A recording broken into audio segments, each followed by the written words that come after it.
Ce sont les agents de la circulation aérienne, responsables de guider les avions. Okay, you are right in the middle of the TCA, sir. Pour les mener à bon port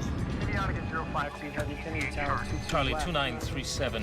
et les tenir à bonne distance les uns des autres. Mais le système risque de craquer. What is it?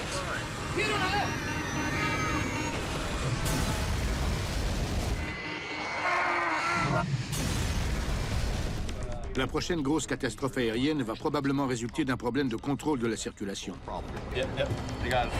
Il y a trop d'avions. Les contrôleurs disposent d'outils désuets pour suivre leurs traces et la sécurité des passagers est menacée. Mais la course à l'innovation est lancée avant que la tragédie ne frappe de nouveau.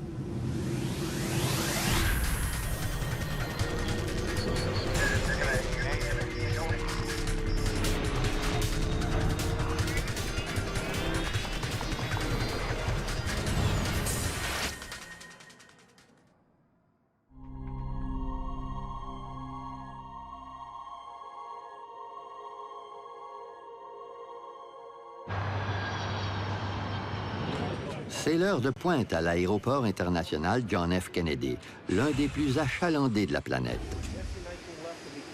Plus de 1200 avions empruntent ces pistes chaque jour. Ils sont mis en attente en plein ciel avant de pouvoir atterrir, tandis qu'au sol, des dizaines d'autres font la queue pour décoller.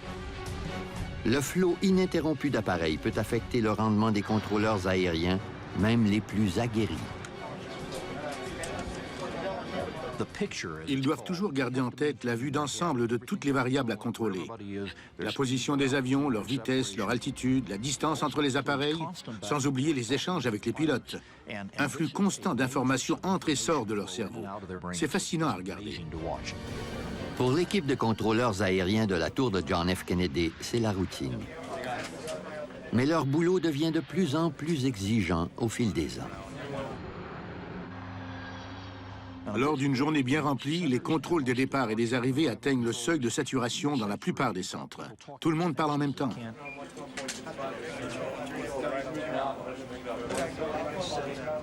Et c'est là que les erreurs se produisent. Au cours des 10 dernières années, la circulation aérienne a bondi de 25 % à John F. Kennedy. Et le problème ne se pose pas qu'à New York. Voilà une tendance qui inquiète plusieurs experts. Comme spécialiste de l'aviation, j'essaie de me tenir au fait de ce qui se passe pour déceler les failles du système. Que Dieu nous en garde, mais selon moi, la prochaine grosse catastrophe aérienne va probablement résulter d'un problème de contrôle de la circulation. C'est ici, au Centre technique William J. Hughes du New Jersey, qu'on cherche des solutions à cette menace. C'est en quelque sorte l'atelier de la FAA, l'autorité fédérale responsable de l'aviation civile. Aujourd'hui, cet avion est au cœur de l'un des projets les plus ambitieux de l'histoire de la FAA. Il s'agit de la conception d'un nouveau système de gestion de la circulation qui permettra d'optimiser le transport aérien en toute sécurité. Pilotes d'essai et chercheurs collaborent dans l'espoir de rendre les décollages et les atterrissages plus sécuritaires dans les aéroports américains. Voilà comment est né le système NextGen. Cette nouvelle technologie fournira aux pilotes les outils et les informations nécessaires pour prendre des décisions qui sont actuellement réservées aux contrôleurs. Une pièce d'équipement sophistiquée sera ajoutée non pas aux tours de contrôle, mais à bord des avions. Pour en vérifier l'efficacité, les pilotes d'essai doivent la tester en vol. Les chercheurs ont installé un ordinateur de navigation révolutionnaire à l'arrière de cet avion d'affaires. On survole présentement le Delaware. On l'appelle l'ADS-B, ou surveillance dépendante automatique en mode diffusion. En fait, c'est un récepteur GPS hautement sophistiqué qui fournit une image précise et détaillée de tous les avions qui volent à proximité.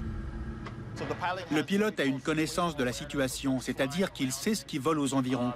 Comme l'avion indique sa position chaque seconde, les autres appareils qui volent à portée de radiofréquence connaissent également sa position. Aucun poste de pilotage n'est encore doté de ce système. Comme c'est une technologie expérimentale, la FAA procède à des tests dans la cabine de cet avion. S'il s'avère concluant, le système sera installé dans tous les postes de pilotage des avions américains et par la suite dans ceux du monde entier.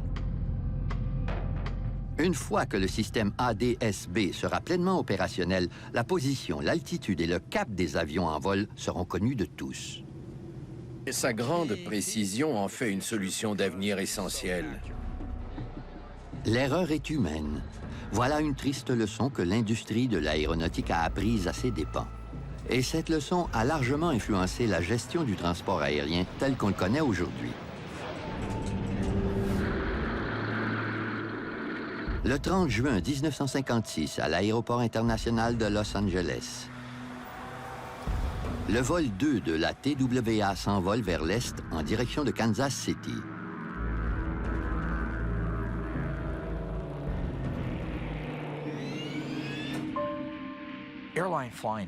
Prendre l'avion était un événement dans les années 50. Les gens se mettaient sur leur 36 pour l'occasion. C'était réservé à ceux qui pouvaient se l'offrir. Le vol de la TWA est un Lockheed Super Constellation, l'un des avions commerciaux les plus perfectionnés de l'époque. Aucun pilote ne dira le contraire. Le Super Connie est l'un des avions les plus sexy jamais conçus.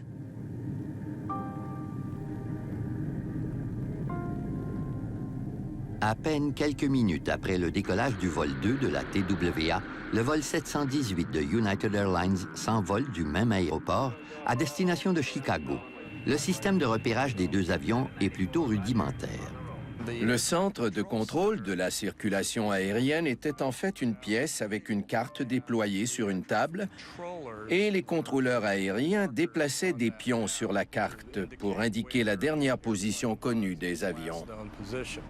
Les pilotes signalent leur position par radio aux contrôleurs qui se servent de cette information pour avoir une idée approximative de leur trajectoire de vol. Le radar de Los Angeles les a détectés pendant un certain temps, mais ensuite, il n'y avait plus de radar. Ils volaient selon les principes du vol à vue. La règle de base s'appelle voir et être vu. Je te vois, tu me vois et on reste à l'écart. On est responsable de garder nos distances. Il y avait quelques radars à certains endroits du pays, mais les contrôleurs ne connaissaient pas vraiment la position des avions. Ils tiraient des approximations des rapports de pilotes. Tandis que les deux avions s'approchent du Grand Canyon, la distance entre eux se réduit.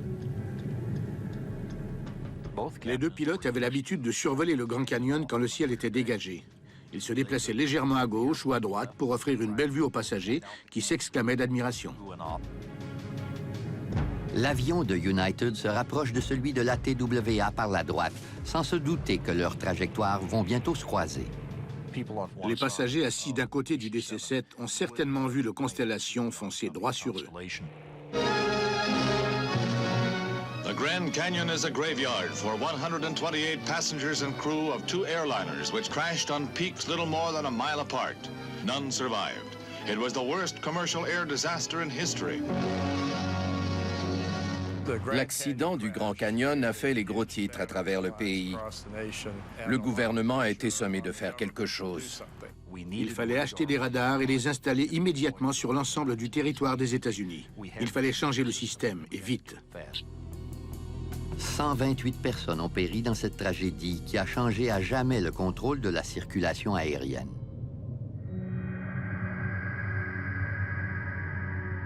Une longue enquête a permis de conclure que l'accident s'était produit parce que les deux avions volaient à l'extérieur d'un soi-disant espace aérien contrôlé.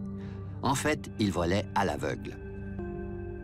Les avions de la TWA et de United sont entrés en collision au-dessus du Grand Canyon essentiellement parce que les contrôleurs et les pilotes ignoraient la position exacte des appareils.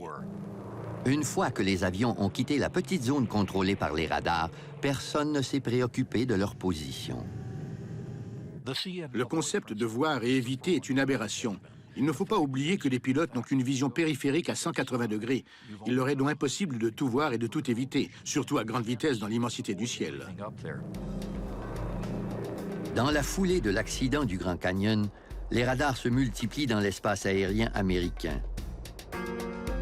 Les avions doivent désormais emprunter les couloirs aériens qui sont les autoroutes du ciel. Le système de contrôle de la circulation aérienne que l'on connaît aujourd'hui a été conçu suite à l'accident du Grand Canyon. Cette tragédie a établi la distance minimale requise entre les avions, de même que l'emplacement des réflecteurs paraboliques radars et des tours de contrôle. Elle a également contribué à la fondation de la FAA, l'autorité fédérale responsable de l'aviation civile. Mais aujourd'hui, plus de 50 ans plus tard, le système a besoin d'une révision en profondeur. Le système n'est plus à la hauteur des attentes des voyageurs. Il est congestionné, lent, déficient et désagréable.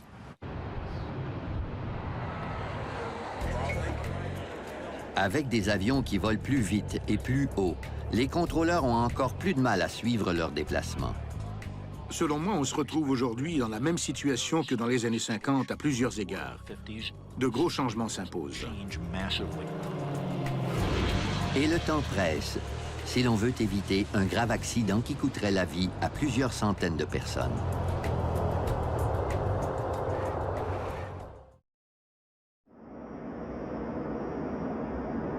La technologie à bord du vol de la FAA représente peut-être la solution au problème d'engorgement du système actuel de contrôle de la circulation aérienne. L'ADS-B a ceci d'intéressant que les pilotes dans les postes de pilotage disposent des mêmes images que les contrôleurs au sol. L'ADS-B est bien plus qu'une simple carte. Elle fournit aux pilotes des données sur tous les avions qui volent dans leur espace aérien. En ce moment, ces informations sont accessibles seulement aux contrôleurs. Grâce à l'ADS-B, on pourra identifier l'avion qui vole près de nous. On verra les avions sur les pistes et sur les circuits de circulation. Et on aura une meilleure idée de ce qui se passe autour de nous, surtout dans les aéroports non contrôlés. La carte nous donne une foule de renseignements. On peut notamment voir des aides à la navigation et d'autres aéroports. Avec toutes ces informations, les pilotes prendront des décisions qui leur permettront d'arriver plus rapidement à destination en toute sécurité. Le système actuel repose entièrement sur les radars pour la détection et l'observation des avions. C'était une technologie formidable dans les années 40, mais elle n'est plus assez rigoureuse. Aujourd'hui, les radars basés au sol captent les signaux radio des avions pour calculer leur position. L'écart avec la réalité peut atteindre plus de 3 km. C'est pourquoi on garde toujours 5 km de distance entre deux avions. On ne peut pas s'en remettre entièrement au radar. Avec NextGen, un appareil GPS recevra des signaux constants d'un satellite GPS. Les pilotes sauront exactement où ils se trouvent à une centaine de mètres près. Avec une image aussi précise de l'espace aérien, les avions pourront voler plus près les uns des autres. Les responsables de la FAA espèrent que la congestion des aéroports achalandés s'en trouvera diminuée. Aujourd'hui, ce ne sont que les contrôleurs au sol qui ont le portrait précis de la circulation aérienne. Ils se servent de ces informations pour guider les pilotes et les orienter lors de situations problématiques. Les pilotes eux-mêmes n'ont aucun moyen de savoir où ils se trouvent par rapport aux autres avions. Ils n'ont d'autre choix que de se fier aux contrôleurs. Les failles du système ont été découvertes bien avant que les essais de NextGen ne soient lancés.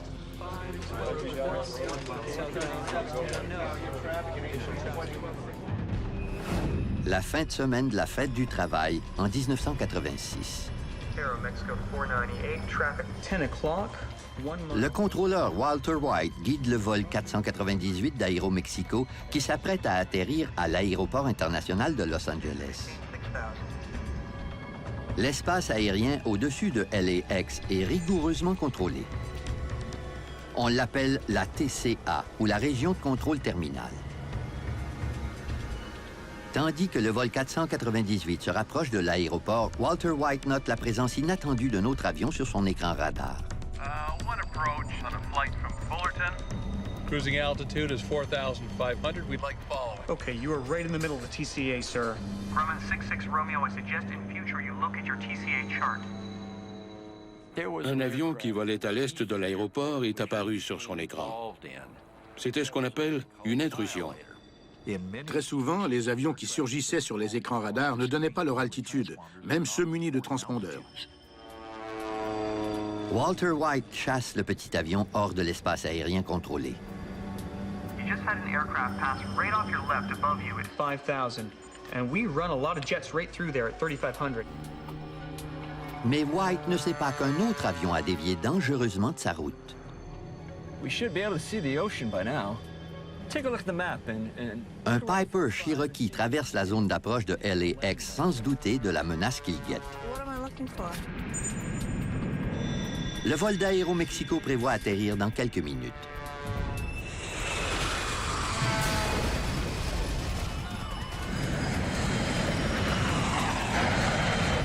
Aeromexico 498. Los Angeles approach. This can't be. L'avion s'écrase sur Cerritos, une banlieue de Los Angeles.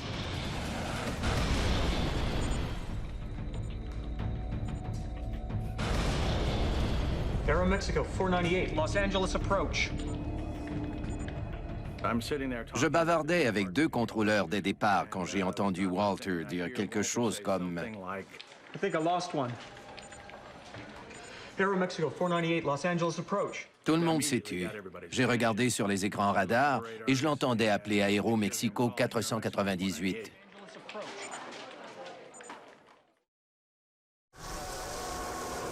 L'écrasement du vol 498 d'Aéromexico dévaste la communauté de Cerritos.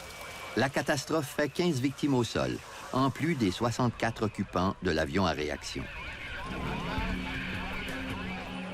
L'épave du Piper Cherokee est retrouvée dans une cour d'école. Les 3 personnes à bord ont péri. Le Cherokee est entré sans autorisation dans la TCA et il a heurté le DC-9 dans l'espace aérien réglementé. Le Conseil national de la sécurité des transports interroge Walter White sur ce qu'il a vu à l'écran. At any time, did you see the Piper Cherokee on your scope? No. No, sir. The Piper's target was not displayed. It is my belief that it was not on my radar scope. Il était formel. L'avion n'était pas visible sur son écran. Mais quand les enquêteurs obtiennent enfin la copie des rapports de radar de contrôle de la circulation aérienne, ils constatent que le Piper aurait dû être visible. On a pu conclure que l'avion qui a heurté le vol d'Aéromexico avait bel et bien été détecté. Les contrôleurs se plaignaient des radars depuis un bon moment déjà. Ils avaient rapporté de multiples incidents où les radars n'avaient pas détecté adéquatement les cibles. Il arrive parfois qu'on perde une cible ou deux. Elles peuvent être absentes pendant un balayage. Did you see the Piper Cherokee on your scope? No, sir. Mais ça ne veut pas dire que la cible n'est pas là. Une tache fantôme est un phénomène instantané. Ce n'est pas permanent. Il s'assurait que la voie était libre pour l'avion d'Aéromexico qui était en phase d'approche, quand un autre appareil volant à la même altitude a disparu momentanément de l'écran.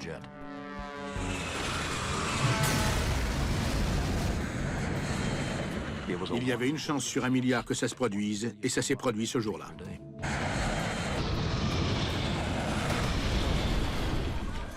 La collision au-dessus de Los Angeles attire l'attention sur les failles du système de radiodétection des contrôleurs aériens et entraîne des correctifs dont il avait grand besoin. Le programme de détection d'intrusion Mode C est maintenant intégré dans toutes nos principales installations radar. Si un avion entre sans autorisation dans l'espace aérien, le contrôleur recevra une alerte visuelle et auditive, ce qui lui donnera le temps de prévenir le pilote. Le système de radiodétection de l'aéroport de Los Angeles a été modernisé à la suite de cette terrible collision. La prochaine génération d'outils de gestion de la circulation aérienne se servira de radar uniquement en cas de panne du dispositif de localisation GPS. NextGen a également levé le voile sur une autre faiblesse du système actuel, les communications radio. Avion 052, roger. And what's your alternate? Aujourd'hui, les pilotes et les contrôleurs communiquent par radio. La fiabilité du système repose sur un langage clair et précis. Or, les malentendus sont fréquents et ils sont à l'origine de certaines des pires catastrophes aériennes de l'histoire. Tandis qu'un vol d'essai de la FAA a lieu à haute altitude à l'ouest d'Atlantic City, pilotes et contrôleurs demeurent en contact grâce à la radio.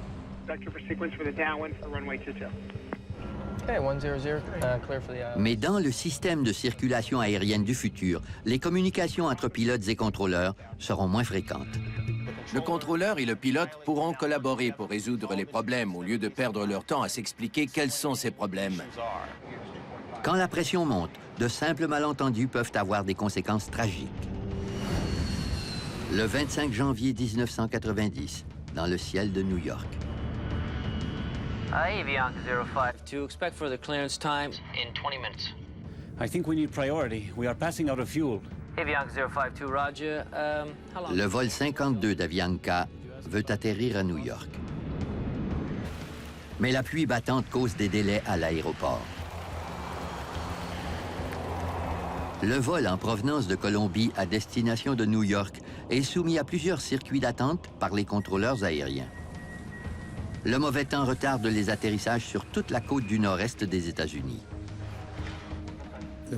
Une dépression se dirigeait vers les Grands Lacs à l'est et quelques autres dépressions convergeaient. Elles se rencontrent souvent dans la région de New York et tout le nord-est du pays est perturbé. It's okay if I send 4 more your way. Casino, I'm back in the hold again. I got 4 in the stack and there's no end in sight. Avianca 052. Yeah, I might be able to get you in right now. Stand by. Thank you. Ils volaient vers l'aéroport JFK et ils avaient déjà fait 3 circuits d'attente. L'équipage était certainement inquiet. Ils voulaient se rendre du point A au point B. Ils ne voulaient pas voler 1 heure en attente. Avianca 052, roger. And what's your alternate? We said Boston. But we can't do it now. We'll run out of fuel. Les pilotes attendent l'autorisation d'atterrir avec anxiété. Avianca 052 only has Ils ont épuisé leurs réserves de carburant. or I'll set him up to his alternate. What is his speed now? I'm not sure, to be honest. Slow him to 180 knots and I'll take him. Après plus d'1 heure en circuit d'attente, les pilotes du vol d'Avianca obtiennent enfin l'autorisation d'atterrir. Avianca 052. Descend and maintain 3000. Descend and maintain 3000. Mais lors de ce changement critique de contrôleur, personne ne mentionne que l'avion va bientôt manquer de carburant. Avianca 052 Heavy. Contact Kennedy Tower 119.1. Good day.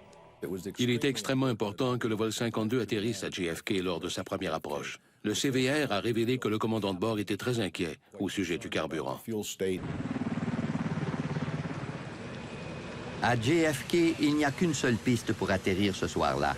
Le mauvais temps complique les approches.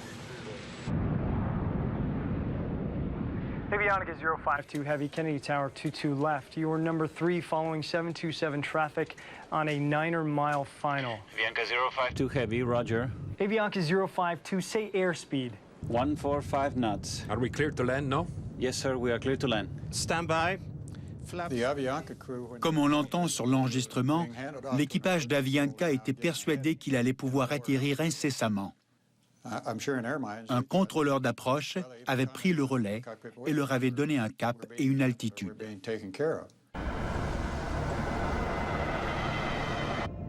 À 4 km de la piste 22 gauche, avec un niveau de carburant dangereusement bas, l'avion affronte des vents violents. Les vents soufflaient sur le nez de l'avion à 60 nœuds, mais une fois à 150 mètres du sol, les vents n'étaient plus que de 20 nœuds. Une variation de 40 nœuds en 300 mètres, c'est énorme. Une brusque variation de la force des vents fait dévier l'avion de sa trajectoire de descente pendant l'approche. Glide slope. Glide slope. Glide slope. The runway, where is it? I don't see it. I don't see it. Les vents poussent l'avion au sol.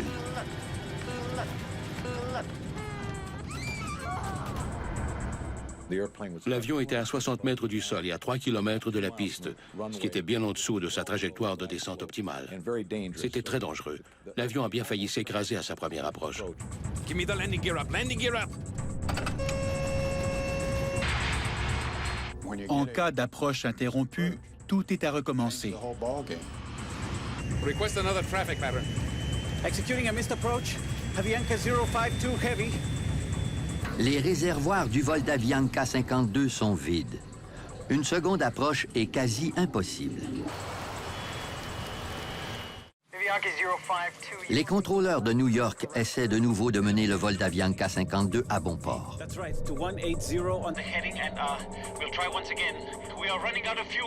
Les gars étaient en danger, mais ils ne l'ont pas dit clairement. Ils ont laissé le contrôleur d'approche les guider loin de la trajectoire prévue, à 25 km au nord de la radioborne extérieure.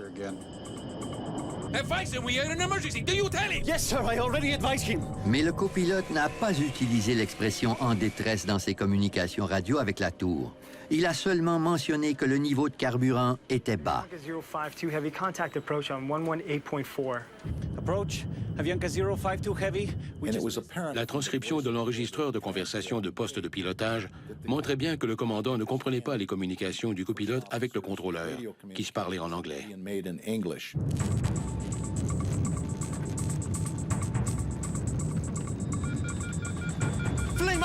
Flame out on engine number 4. Les moteurs s'éteignent quand les réservoirs sont à sec. Flame out on engine number 3. Show me the runway. We just lost 2 engines and we need priority, please. Avianca 052. Turn left heading 250, intercept the localizer.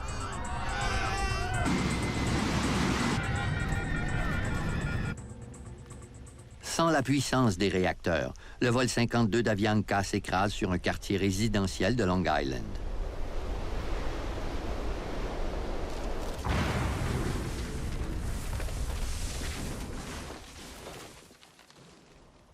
Avianca 052, radar contact lost. Yes, hello. I live in Cove Neck in Oyster Bay, and there is a plane crashed in our yard in front of our house. 85 des 158 occupants de l'avion survivent à l'écrasement. Les secouristes passent la nuit à les dégager de l'épave.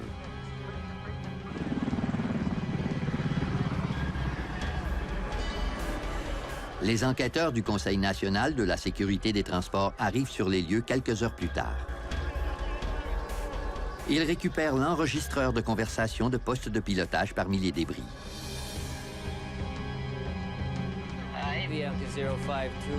L'enquête du NTSB révèle que les contrôleurs ont omis de se transmettre des informations cruciales.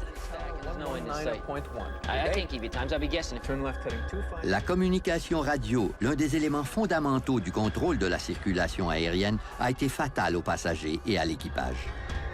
Le nouveau dispositif NextGen vise notamment à éviter ce genre de malentendus.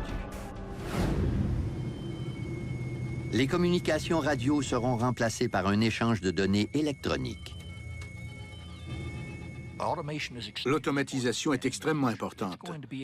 C'est ce qui permettra d'éviter les erreurs, qui sont inévitables quand on exige la perfection de la part d'un être humain.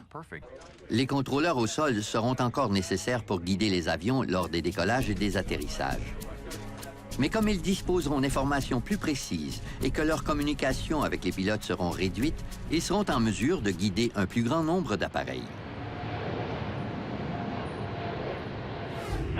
À bord du vol d'essai de la FAA, la nouvelle technologie du système GPS passe le test ultime. Sans le moindre avertissement du contrôle de la circulation aérienne,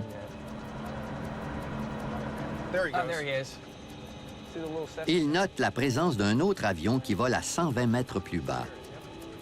À l'arrière de l'appareil, le système NextGen a détecté l'autre avion. Si le système avait été dans le poste de pilotage, il aurait fourni sa position précise au pilote.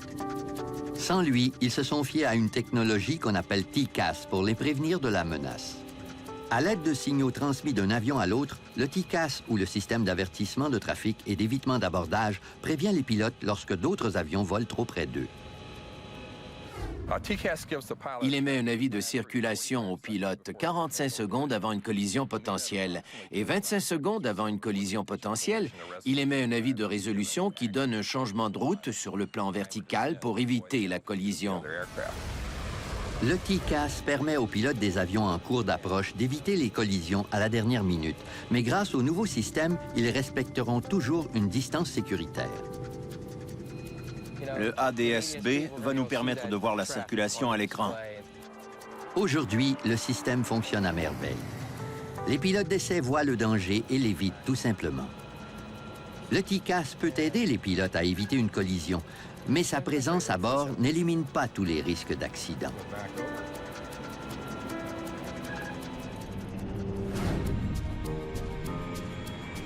Le 29 septembre 2006, un petit avion d'affaires survole la campagne brésilienne.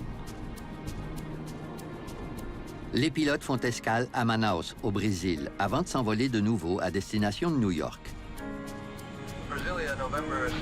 Dans le poste de pilotage, le copilote Jan Palladino a du mal à établir le contact radio avec les contrôleurs aériens. Il essaie différents canaux, mais en vain. Il n'obtient pas de réponse. Une aussi longue absence de communication entre les pilotes et les contrôleurs aériens est inhabituelle. Brasilia, November 600 X-ray Lima. November 600 X-ray. Après 12 tentatives, le copilote entre enfin en contact avec le contrôleur. Nov 7. Contact 1, 2, 3. 1, 2, 6, 5. Sorry, say frequency one more time for November 600 X-ray Lima. Mais Palladino ne comprend pas. La communication radio est brouillée. Brasilia, November 600 X-ray Lima. Tout à coup, c'est le silence radio. L'avion d'affaires vole dans le couloir aérien Brasilia à destination de Manaus. Mais la circulation n'y est pas à sens unique. Le réseau de voies aériennes est très simple entre Brasilia et Manaus. Les avions qui volent en direction nord maintiennent un niveau de vol pair et ceux qui volent en direction sud maintiennent un niveau de vol impair. Un peu plus de 2 heures après le décollage, c'est la catastrophe.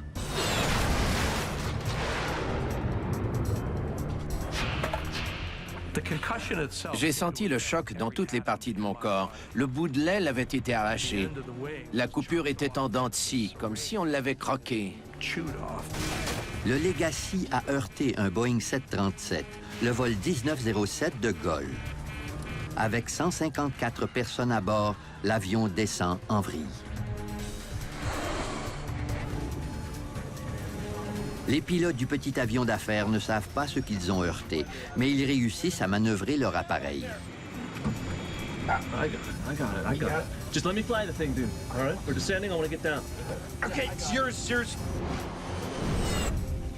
L'équipage repère une piste sur une base militaire en pleine jungle. November 600 X-ray Lima, declaring an emergency. We need to land at Sierra Bravo Charlie Charlie. Is that your airport? Les pilotes de l'avion d'affaires tentent un atterrissage d'urgence. Here we go. Hold it, let's dump the flaps at the top of the flare, right? So give me 9 on the flare. So you give me 9, yeah, we hit the flare. You got 9. Everyone sit down back there. Dans de telles circonstances, on atterrit plus vite. On arrive à fond de train.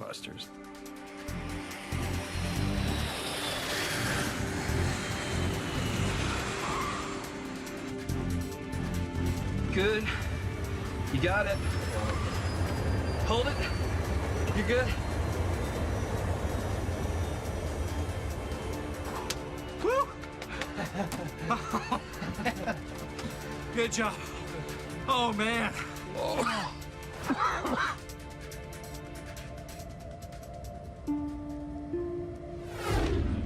Au centre de contrôle de la circulation aérienne de Brasilia, les contrôleurs ont perdu la trace du vol 1907. There isn't any gold. I can't see anything here. It's on its way. So it's already in my area? For over half an hour. Des soldats repèrent l'épave du vol 1907 de Gaulle dans la jungle amazonienne. Il n'y a aucun survivant.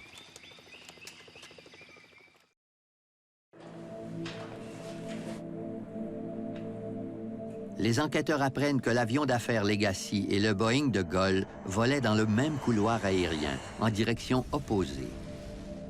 300 mètres d'altitude étaient censés les séparer. Les enquêteurs interrogent les pilotes de l'avion d'affaires.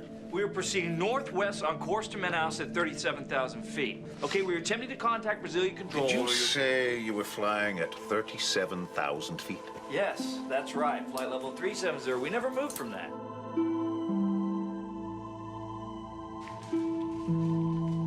Les pilotes de l'avion d'affaires ont soumis un plan de vol qui prévoyait une altitude de 11 300 mètres jusqu'à Brasilia. Ensuite, ils devaient descendre à 11 000 mètres. The flight plan calls for you to descend to 360 at Brasilia. Why didn't you? We weren't told to. Before we took off, we were cleared for 370 all the way to Manaus. That's what we did, sir. Les contrôleurs peuvent modifier le plan de vol à tout moment parce qu'ils ont une meilleure connaissance de la circulation aérienne en temps réel. We were not told to descend, and we did not descend.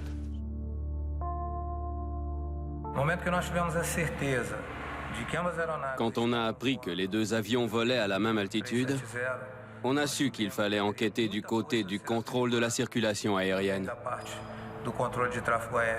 Can you call up the Legacy jet stream for me?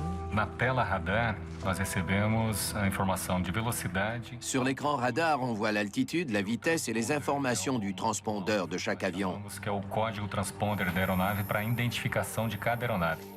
Les enquêteurs regardent les images qu'ont vues les contrôleurs sur leur écran radar avant la collision.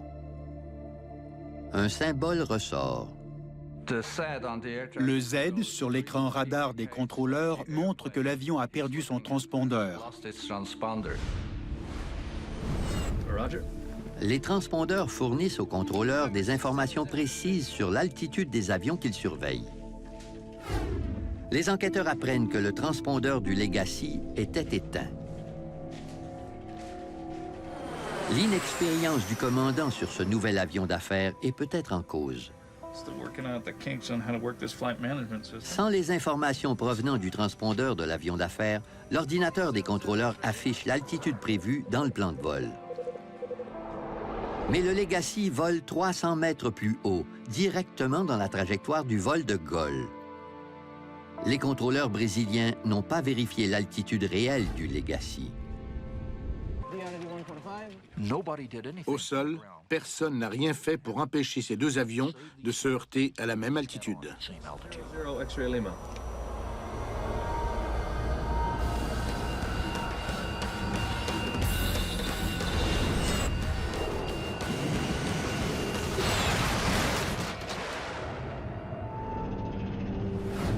De retour au-dessus d'Atlantic City, les pilotes du vol d'essai s'apprêtent à atterrir.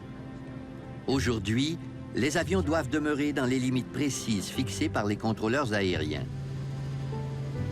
Mais quand tous les appareils seront dotés de l'ADS-B, ce ne sera plus le cas. Si les avions pouvaient emprunter une route optimale pour eux-mêmes et pour la circulation aérienne en général, on pourrait utiliser l'espace aérien à meilleur escient. Les avions voleront directement vers leur destination pendant que les ordinateurs les tiendront à l'écart les uns des autres. Si les avions se rendent à destination plus efficacement, sans détour, on sera capable de doubler, tripler et même quadrupler le nombre d'avions volant dans le ciel en même temps, et ce, en toute sécurité. Grâce à l'ADS-B, les pilotes pourront tracer leur propre route tout en gardant une distance sécuritaire avec les autres avions sans être obligés de respecter un chemin préétabli. Maintenir cette distance est essentiel parce que même la technologie la plus sophistiquée n'arrive pas à prévenir toutes les collisions. En juillet 2002, le vol 2937 de Bashkirian Airlines met le cap vers l'ouest, à destination de Barcelone. Le Tupolev 154M compte 69 personnes à son bord. La plupart des passagers sont des enfants russes qui partent en vacances d'été. Entre-temps, un avion cargo de DHL vole vers le nord en direction de Bruxelles. Les deux avions doivent se croiser au-dessus du lac de Constance, dans le sud de l'Allemagne. Mais les contrôleurs aériens n'ont pas remarqué que les deux avions volent à la même altitude. Le contrôleur est distrait par un autre vol. Sur un deuxième écran, il guide un avion qui atterrit en retard.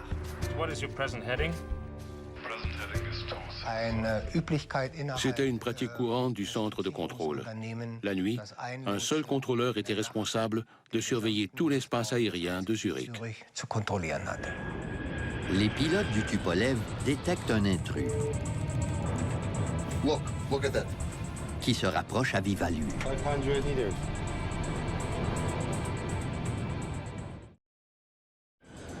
À bord de l'avion cargo qui survole l'Allemagne, le TICAS lance une alerte urgente. Le système prévient les pilotes qu'un avion se rapproche dangereusement et les guide pour éviter la collision. 600 TICAS descent. De retour devant son écran, le contrôleur aérien se rend compte du conflit. Les avions vont se croiser dans moins d'une minute. Descend flight level 350. Expedite. I have crossing traffic. Le commandant russe suit les directives du contrôleur et descend en altitude. Mais son système TICAS lui ordonne plutôt de monter. L'équipage russe dispose de 35 secondes pour décider s'il obéira au contrôleur aérien ou à l'ordinateur. Descend level 350. Expedite descent. He is guiding us down. Expedite descent level 350. Sous pression, avec seulement quelques secondes pour se décider, le pilote russe suit les directives du contrôleur. Au même moment, l'avion de DHL amorce également sa descente. Increase descent. Increase descent. Increase! He's going below us. Increase climb. Increase. Where is it? Hit or left. Climb, it says! Climb. Descend. Descend hard.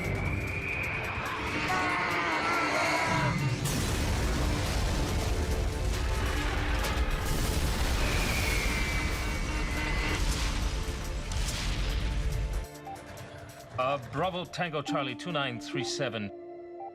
Bravo Tango Charlie.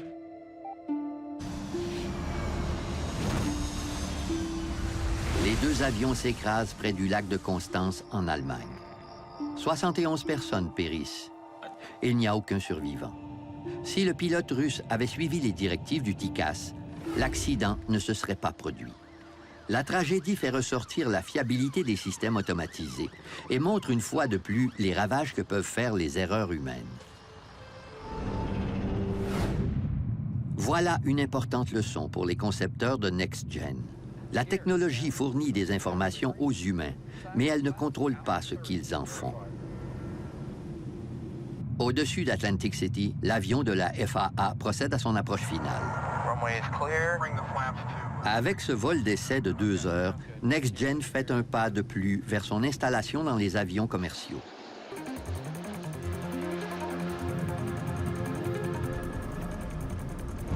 Nice job, John. 2 reversers. Speed's at 90. I got the yoke. Quand tous les avions seront dotés de l'ADS-B et que les données seront disponibles dans tous les postes de pilotage, la circulation aérienne sera beaucoup plus efficace. Au cours des 50 dernières années, le contrôle de la circulation aérienne a considérablement évolué. Des erreurs humaines, des problèmes techniques